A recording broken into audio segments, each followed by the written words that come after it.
Good morning बच्चों, एक बार फिर आपका हमारे ऑनलाइन एजुकेशन चैनल में स्वागत है।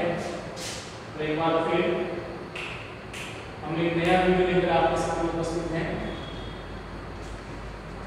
बच्चों, जो हमारा लास्ट वीडियो चल रहा था उसमें हम भारत के जल अफवाह की चर्चा कर रहे थे और भारत के जल अफवाह के अंदर भी हमने विभिन्न दशाओं के आधार पर भारत का जो अफवाह तंत्र है उसको जो विभाजित किया गया उसकी हमने चर्चा की थी।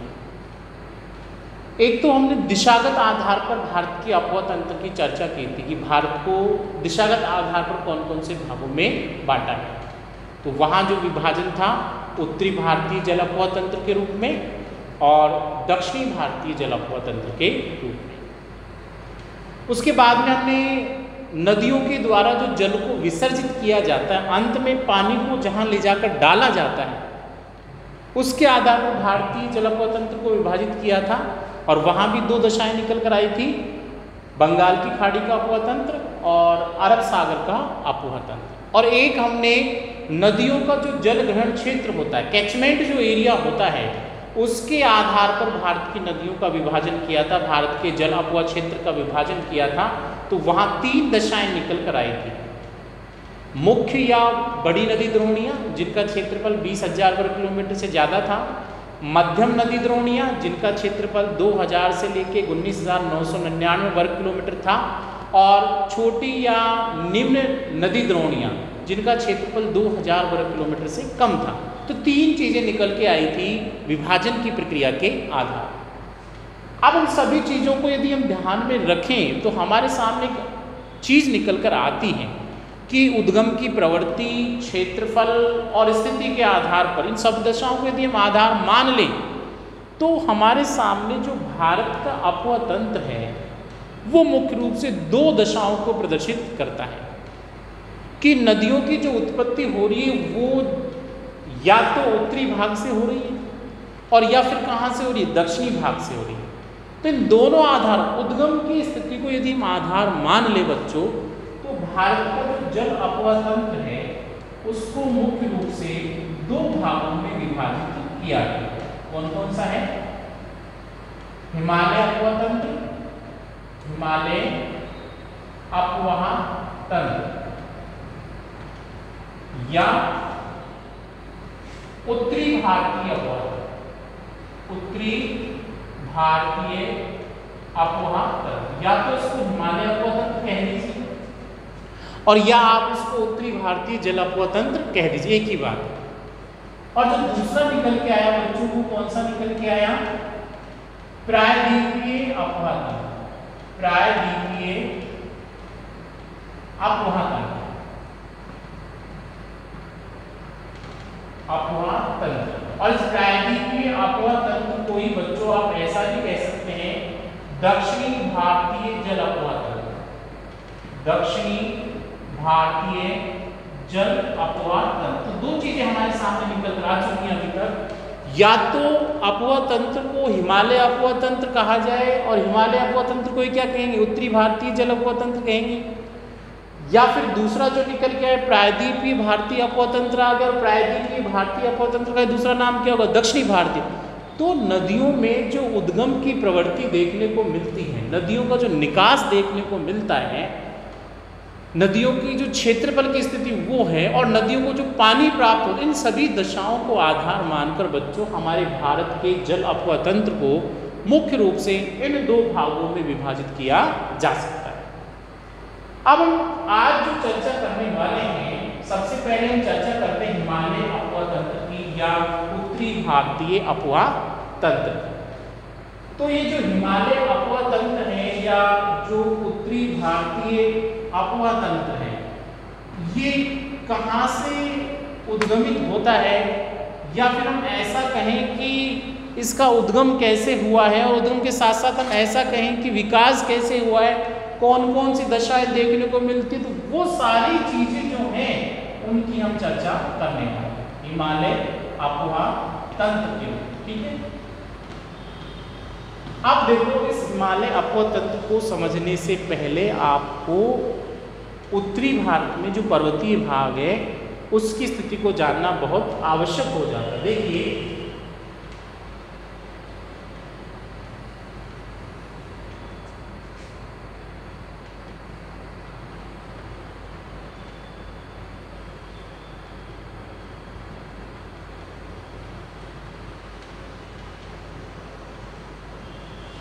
ये स्थिति उत्तरी भारत को दर्शाती है, या फिर हम ऐसा कहें कि ये पर्टिकुलर ऐसा क्षेत्र है जहाँ हिमालय पर्वत क्षेत्र फैला हुआ है। तो ये जो हिमालय पर्वतीय क्षेत्र है, इस हिमालय पर्वतीय क्षेत्र से ही उत्तरी भारतीय जल आबोहवा तंत्र की नदियों का उद्गम होता है।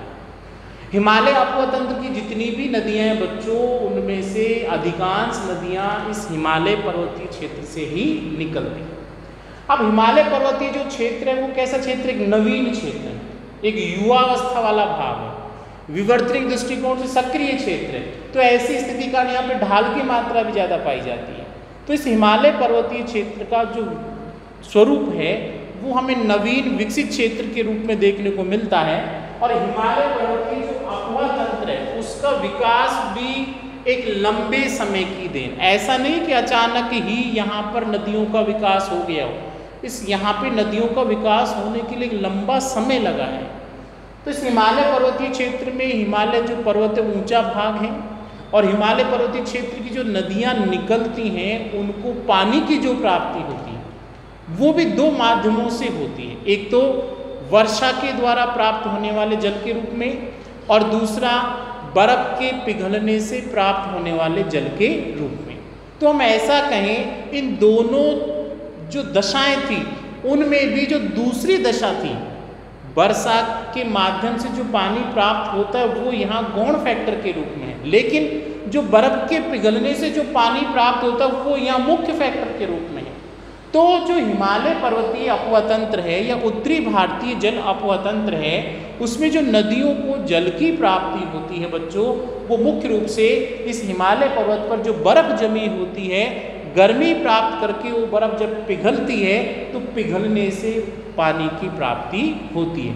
तो हिमालय आबोहवा तंत्र की जो अधिकांश नदियां हैं वो बर्फ के पिघलने से जल की प्राप्ति करती हैं, और बर्फ के पिघलने से जल की प्राप्ति होने के कारण ये जो नदियां हैं वर्ष भर बहने वाली होती हैं, 12 मासी होती हैं। 12 मासी का मतलब है 12 महीने तक बहने वाली होती हैं, सदा बहती रहती हैं। और हिमालय पर्वत की अधिक ऊंचाई का ढाल की मात्रा तेज पाई जाती है। तो ढाल की मात्रा तेज होने के कारण नदियां भी ऊपरी भागों से निम्नवर्ती भागों की ओर जब आती हैं तो तेज गति से आती हैं। पानी का जो वेग होता है बहुत तेज होता है। तो ऐसी स्थिति के कारण पानी के द्वारा घाटी गर्तन की प्रक्रिया की जाती है। जहाँ जहाँ से पानी बहता हुआ गहरी नाली सी बन जाती है, बड़ी नाली बन जाती है, तो घाटी गर्तन की प्रक्रिया संपन्न की जाती है। और ये जो घाटी गर्तन की प्रक्रिया होती है उसी के कारण बच्चों उत्तरी भारतीय नदियों के द्वारा अनेक प्रकार की अपर्दनात्मक स्थलाकृतियों का निर्माण किया गया है, और अपर्दन की दशा के पश्चात अनेक प्रकार की निक्षेपणात्मक स्थलाकृतियों का भी यहाँ पे निर्माण होता है। तो ये पूरा का पूरा जो आप उत्तरी भाग देख रहे हैं, यहाँ पे जो पूरा हिमालय क्षेत्र आपको फैला हुआ देखने को मिलता है, इस पूरे भाग के अंदर से अनेक नदियों की उत्पत्ति होती है। और इन नदियों के साथ साथ में भारत के मध्यवर्ती भाग में आप जहाँ देखेंगे चंबल नदी आ जाएगी, केन आ जाएगी, सोन और बेतवा, ये जो नदियां हैं बच्चों ये भी उत्तरी भारतीय जल आबोहवा तंत्र का ही अंग मानी गई है। तो जब उत्तर नदियां जो बहती हैं, अधिकांश नदियां उत्तर से दक्षिण की ओर बहती हैं या दक्षिण पूर्व की ओर बहती हैं या दक्षिण पश्चिम की ओर बहती हैं। ध्यान दीजिएगा आप, तो नदियों की जो ढाल की स्थिति है उसके अनुसार नदियों का पानी अलग अलग रूपों में बहता है, लेकिन नदियों के द्वारा तीव्र वेग वाली होने के कारण अधिक जो कटाव की प्रक्रिया की जाती है, उसी के कारण बच्चों इस उत्तरी भारतीय आबोहवा तंत्र के अंदर हम देखेंगे वी आकार की घाटियों का निर्माण होता है, वी आकार की घाटियों का निर्माण होता है। इसके साथ साथ में गॉर्ज का निर्माण होता है, गॉर्ज के साथ साथ में यहाँ पे कैनियन देखने को मिलता है, कैनियन के साथ साथ में यहाँ पे जलप्रपात देखने को मिलते हैं। और जलप्रपात के साथ साथ में यहाँ पे छिप्रिका देखने को मिलती है और छिप्रिका के साथ साथ में यहाँ पे गर्तिका देखने को मिलती है। तो ये सारी ऐसी दशाएं हैं बच्चों जो हिमालय अफवाह तंत्र की नवीन स्थिति और तीव्र वेग से बहने वाली नदियों के कारण अपरदनात्मक स्थलाकृतियों के रूप में हमें नजर आती है। कौन से अफवाह तंत्र में? हिमालय अफवाह तंत्र। अब ये अपरदन की प्रक्रिया तो होती ही है, लेकिन अपरदन के साथ साथ में क्या होता है, निक्षेपण की प्रक्रिया भी होती है। नदियों के द्वारा जो पानी बहाकर ले जाया जा रहा है वो अपने साथ में बहुत सारा कचरा बहाकर ले जाता है, और जब कचरा बहकर जा रहा है तो निश्चित सी बात है कहीं न कहीं जाकर तो जमने वाला है। तो जहाँ कहीं भी वो कचरा जाकर जमता है उसके द्वारा फिर निक्षेपणात्मक स्थलाकृतियों का निर्माण होता है। और ऐसी निक्षेपणात्मक स्थलाकृतियों में हम देखेंगे जलोढ़ के मैदान बनते हैं, जलोढ़ के मैदान बनते हैं, उसके साथ साथ में जलोढ़ पंख बनते हैं, जलोढ़ पंख, और उसके साथ साथ में हम ऐसा कहें कि नदी विसर्ग बनते हैं, नदी विसर्ग बनते हैं, और उसके साथ में गोकुल झील बनती है, गोकुल झील बनती है, और डेल्टा बनती है। ये सारी जो दशाएं हैं ये ऐसी दशाएं बच्चों जो हिमालय क्षेत्र से निकलने वाली नदियों के द्वारा तीव्र वेग के कारण जो कचरा अपने साथ में बहा कर ले जाया जाता है, जब वो कहीं कहीं जाकर जमता है तो इनमें से किसी न किसी स्वरूप का हमें दृश्य देखने को मिलता है। तो हिमालय अफवाह क्षेत्र की नदियाँ अपरदनात्मक स्थलाकृतियों का निर्माण भी करती हैं और निक्षेपणात्मक स्थलाकृतियों का निर्माण भी करती हैं, या फिर हम ऐसा कहें अपने तेज वेग के कारण हिमालय क्षेत्र से निकलने वाली नदियों के द्वारा अनेक प्रकार की अपरदनात्मक और निक्षेपणात्मक दशाओं का निर्माण किया जाता है। अब ये पूरा उत्तरी भारतीय जो जल अफवाह तंत्र है, हिमालय जो जल अफवाह तंत्र है, उसके अंदर देखो मुख्य रूप से 3 नदियों को शामिल किया जाता है। एक तो कौन सी? सिंधु नदी। कौन सी नदी?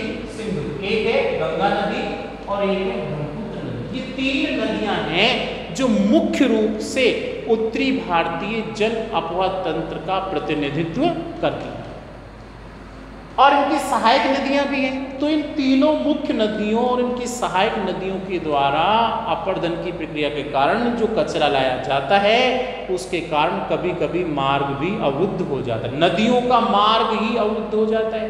पानी जहाँ से बह रहा था वहाँ पे कचरा जम गया तो फिर पानी कहाँ से बहेगा? तो ऐसी स्थिति में नदियों के अवसादों के कारण, मार्ग अवरुद्ध होने के कारण उत्तरी भारत की जो नदियां हैं बच्चों वो अपना मार्ग बदलने के लिए जानी जाती हैं, मार्ग परिवर्तित करने के लिए जानी जाती हैं, और जब अपना मार्ग परिवर्तित करती हैं तो भयंकर बाढ़ आती है, अपार जनधन की हानियां होती हैं। तो ऐसी जो स्थिति होती है वो विशेष रूप से उत्तरी भारतीय जल अफवाह तंत्र के अंदर ही हमें देखने को मिलती है। आपने कोसी नदी का नाम तो सुना होगा, बिहार का शोक कहा जाता है। क्यों कहा जाता है? इसीलिए कहा जाता है कि कोसी नदी बार बार अपना मार्ग बदलने के लिए जानी जाती है, और जैसे ही अपना मार्ग बदलती है तो इसके कारण अपार जनधन की हानि होती है। तो ये नदियाँ अपना मार्ग परिवर्तन करने के लिए जानी जाती हैं और जनधन की हानि के लिए जानी जाती है, और इन नदियों के द्वारा लगभग प्रतिवर्ष बाढ़ की जैसी स्थिति भी उत्पन्न होती रहती है। तो ये पूरी जो चीज़ें मैं आपको बता रहा हूँ उनका संबंध उत्तरी भारतीय जल अफवाह तंत्र से। अब इस उत्तरी भारतीय जल अफवाह तंत्र में जो नदियाँ बहती हैं उनकी कुछ विशेषताएं हैं। पहली तो विशेषता ये होगी कि 12 मासी होती है। दूसरी विशेषता ये होगी कि इनके द्वारा घाटी गर्तन की प्रक्रिया की जाती है, और तीसरी विशेषता ये होगी कि लंबी दूरी तक बहती हैं, और चौथी विशेषता ये होगी इनके द्वारा कचरा काटकर या अवसाद बहाकर ले जाए जाते हैं, इसलिए आगे जाके क्या करती हैं? डेल्टाओं का निर्माण करती हैं। तो ये हमारे उत्तरी भारतीय या हिमालय अफवाह तंत्र की प्रक्रिया थी जिनके बारे में हमने आपको बताया।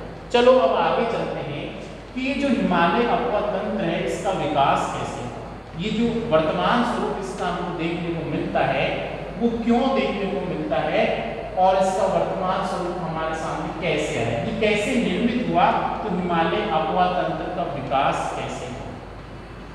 ठीक है, देखो बच्चों, हालांकि इसके विकास के संदर्भ में लोगों का जो मत है वो एक समान नहीं है, अलग अलग विचार देखने को मिलते हैं। फिर भी हम यदि मेन मत का अनुसरण करें या मुख्य मत का माने तो ऐसा माना जाता है कि पहले यहाँ सिर्फ एक ही नदी बहती है। अभी फिलहाल इसको मैं मिटा देता हूँ यहाँ से। तो सबसे पहले यहाँ पर सिर्फ एक ही नदी बहती थी, इस पूरे हिमालय क्षेत्र के अंदर एक ही नदी बहती थी और उस एक नदी को क्या कहा गया था? इंडो-ब्रह्मा नदी कहा गया था। क्या कहा गया था? इंडो-ब्रह्मा नदी के नाम से परिभाषित किया गया था, या उसी को क्या कहते थे? शिवालिक नदी भी कहते थे। तो भूवैज्ञानिक ये मानते कि जो मायोसीन कल्प था, मायोसीन जो युग था, मायोसीन कल्प के दौरान पूरे हिमालय क्षेत्र के अंदर एक ही नदी बहती थी और उस नदी का नाम क्या था? इंडो-ब्रह्मा नदी था। इंडो-ब्रह्मा नदी। तो मायोसीन कल्प के अंदर ये नदी बहती थी और इसी नदी का दूसरा नाम हम क्या कह सकते हैं? इसको शिवालिक नदी भी कह सकते हैं। तो मायोसीन युग के दौरान, जिसका समय क्या था? 2.4 करोड़ वर्ष से लेकर 50 लाख वर्ष, ये इसका समय था। किसका? जो मायोसीन कल्प था बच्चों, उसका समय क्या था? 2.4 करोड़ वर्ष पूर्व से लेकर 50 लाख वर्ष पूर्व तक कौन सा युग था? मायोसीन युग था। और इस मायोसीन युग के अंदर भारत के उत्तरी भाग में केवल एक ही नदी बहती थी और उस नदी को क्या कहा गया था? इंडो-ब्रह्मा नदी या शिवालिक नदी। तो भारत में जो हिमालय अपवा तंत्र का विकास हुआ वो इंडो-ब्रह्मा नदी के कारण ही माना जाता है, शिवालिक नदी के कारण ही माना जाता है। और ऐसी कल्पना की गई थी बच्चों कि ये जो इंडो-ब्रह्मा या शिवालिक नदी थी, ये यहाँ असम से लेकर पंजाब तक फैली हुई। पूर्व में कहाँ से? पूर्वी भाग में असम से लेकर पश्चिम में कहाँ तक? पंजाब तक। किसके समानांतर? शिवालिक पर्वत के समानांतर। अनुदैर्घ्य रूप से शिवालिक पर्वत जो श्रेणी है उसके सहारे कौन सी नदी फैली हुई थी? इंडो-ब्रह्मा नदी फैली हुई थी। ये इसी को क्या कहा गया था? शिवालिक नदी। और मायोसीन युग में जब ये इंडो-ब्रह्मा नदी फैली हुई थी, उस दौरान इस नदी का ढाल भी कहां से था? पूर्व से पश्चिम की ओर था। वर्तमान में जो भारत में ढाल की स्थिति देखने को मिलती है, ऐसा नहीं था। पहले एकमात्र नदी बहती थी इंडो-ब्रह्मा नदी, पूर्व में असम से लेकर पश्चिम में पंजाब तक थी और उसका ढाल भी पूर्व से पश्चिम की ओर था। और अंततः ये जो नदी थी वो पंजाब के यहाँ निचला जो भाग है वहां जाकर अपने पानी का क्या कर देती थी? विसर्जन कर देती थी। एक चीज़ ध्यान रखना, पंजाब भारत में भी है और पंजाब पाकिस्तान भी। भारत पाकिस्तान तो अब बने हैं ना, हम तो उससे पहले की चर्चा कर रहे हैं, भारत पाकिस्तान की चर्चा नहीं कर रहे। तो इसका पानी लगभग यहाँ आकर गिर जाता था, ठीक है ना, अरब सागरीय जो भाग है वहाँ आकर गिर जाता था। तो पूर्व से पश्चिम की ओर बहने के बाद में पंजाब का जो निचला क्षेत्र था, या फिर हम ऐसा कहेंगे अरब सागर के आसपास का जो एरिया था, वहाँ आकर ये नदी अपना पानी गिरा देती थी। लेकिन कालांतर में क्या हुआ बच्चों? इस जो इंडो-ब्रह्मा नदी थी इसका क्या हो गया? विभाजन हो गया। ये बदल गई, बट गई, अलग अलग भागों में बट गई। हालांकि ये जो इंडो-ब्रह्मा नदी है इसके प्रमाण हमें आज भी देखने को मिलते हैं। एक तो क्या कि शिवालिक पर्वतीय क्षेत्र फैला हुआ है, दूसरा जो नदियाँ बहती हैं उनका कचरा है वो प्रमाणित करता है, रेत मिलती है, मृतिका मिलती है, चिकनी मिट्टी मिलती है। ये इस इंडो-ब्रह्मा नदी की प्राचीन कालीन जो स्थिति थी उसको प्रमाणित करते हैं, लेकिन वर्तमान काल में ऐसा नहीं है। तो ऐसा माना गया कि कालांतर में ये जो बड़ी इंडो-ब्रह्मा नदी थी ये 3 भागों में बट गई। कितने भागों में बट गई? 3 भाग। चर्चा करते हैं कौन कौन से भाग के नियम। तो इंडो-ब्रह्मा नदी की बच्चों उसका ध्यान देना, 3 भागों में क्या हो गया? विभाजन हो गया। एक तो इधर वाला भाग, इससे इधर वाला भाग, तो ये तो क्या कहलाई? पश्चिमी इंडो-ब्रह्मा नदी। क्या कहलाई?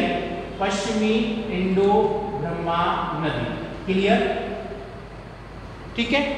और दूसरा भाग जो ये बन गया, ये मध्यवर्ती जो भाग बना इसको कहा गया मध्यवर्ती इंडो-ब्रह्मा नदी। क्या कहा गया? मध्यवर्ती इंडो-ब्रह्मा नदी। और तीसरा भाग जो इधर की ओर बचा बच्चों उसको कहा गया क्या? पूर्वी इंडो-ब्रह्मा नदी। पूर्वी इंडो-ब्रह्मा नदी। तो हम ऐसा कह सकते हैं कि जो प्राचीन कालीन इंडो-ब्रह्मा नदी या शिवालिक जो नदी थी उसका 3 भागों में क्या हो गया? विभाजन हो गया।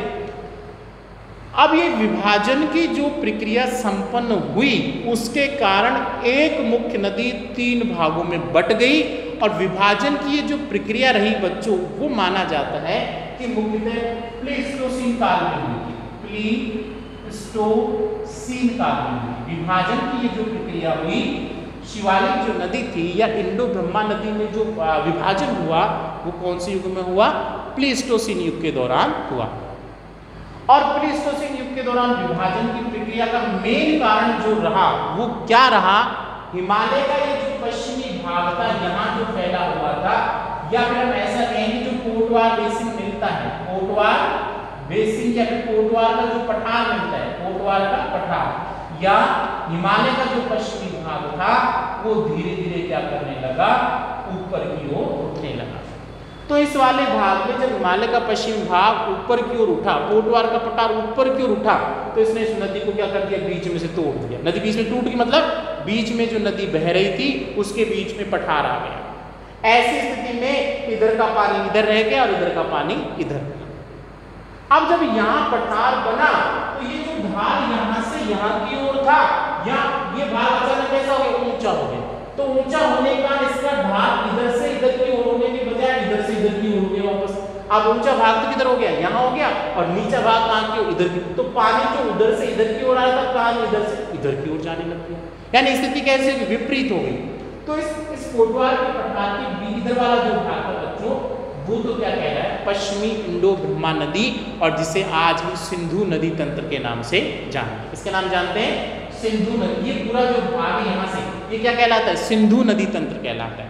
और इस सिंधु नदी तंत्र के अंदर सतलज है, सिंधु है, रावी है, झेलम है, चिनाब और व्यास, इन सभी नदियों को जो शामिल किया जाता है सिंधु नदी तंत्र के अंदर शामिल किया जाता है। दूसरा जो भाग बना मध्यवर्ती इंडो ब्रह्मा नदी। तो इस मध्यवर्ती भाग के अंदर जो गंगा और उसकी सहायक नदियां जो हिमालय पर्वतीय क्षेत्र की बर्फ पिघलने से निकल रही थी, वो इसमें शामिल कर दी गई। तो गंगा है, यमुना है, घाघरा है, गंडक है और कोसी है, ये सारी नदियां किसमें शामिल कर दी गई? मध्यवर्ती इंडो ब्रह्मा नदी के रूप में शामिल कर दी गई। और हमने पहले कहा था ढाल कोटवार के पठार के ऊपर उठने का कहां से कहां की ओर हो गया? इस पश्चिमी भाग से पूर्वी भाग की ओर हो गया। कालांतर में क्या हुआ? मध्य जो प्लेस्टोसीन युग आया, उसके दौरान ये गंगा और यहाँ से कौन सी नदी आ रही थी? ब्रह्मपुत्र नदी आ रही थी। तो मध्य प्लेस्टोसीन युग के दौरान यहाँ पे मालदा गैप बन गया, मालदा भ्रंश बन गया। तो मालदा भ्रंश बनने के कारण ये वाला जो भाग था नीचे की ओर धस गया, और नीचे की ओर धसा तो ऐसी स्थिति में इसका पानी इस धसाव वाले भाग से नीचे की ओर आया, और इधर से इस ब्रह्मपुत्र वाले भाग का भी आया, नीचे धसाव से नीचे की ओर आया। तो ऐसी स्थिति में ये तो बना क्या? गंगा नदी तंत्र बन गया। क्या बन गया? गंगा नदी तंत्र। गंगा, यमुना, घाघरा, गंडक, कोसी जो मध्यवर्ती इंडो ब्रह्मा नदी का अवशेष है किसके रूप में जाएगी? गंगा नदी तंत्र के रूप में। और मालदा भ्रंश से पूर्व का भाग बच गया था, जिसे हमने पूर्वी इंडो ब्रह्मा नदी तंत्र भी कहा था, उसके रूप में बच्चों विकास हुआ किसका? ब्रह्मपुत्र नदी तंत्र का विकास हो गया। तो इंडो ब्रह्मा नदी के 3 भागों में बंटने, पूर्वी, मध्यवर्ती और पश्चिमी भाग में बंटने से 3 प्रमुख नदी तंत्रों का विकास हुआ।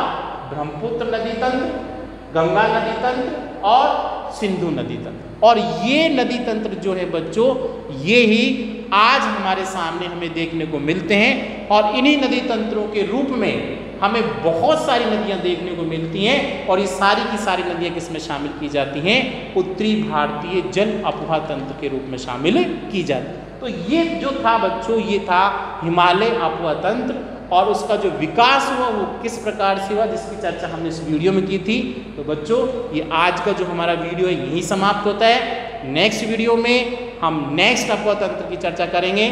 तब तक के लिए धन्यवाद। चलते चलते आज का एक प्रश्न आपके सामने छोड़ के जाते हैं, वो ये छोड़ के जाते हैं कि मायोसीन युग के अंदर जो एक नदी बहती थी उत्तरी भारतीय क्षेत्र में, उसका नाम क्या था? मायोसीन युग के दौरान उत्तरी भारतीय क्षेत्र में बहने वाली एकमात्र नदी का नाम क्या था? इसको आपको कमेंट बॉक्स में इसका आंसर डालना है। धन्यवाद।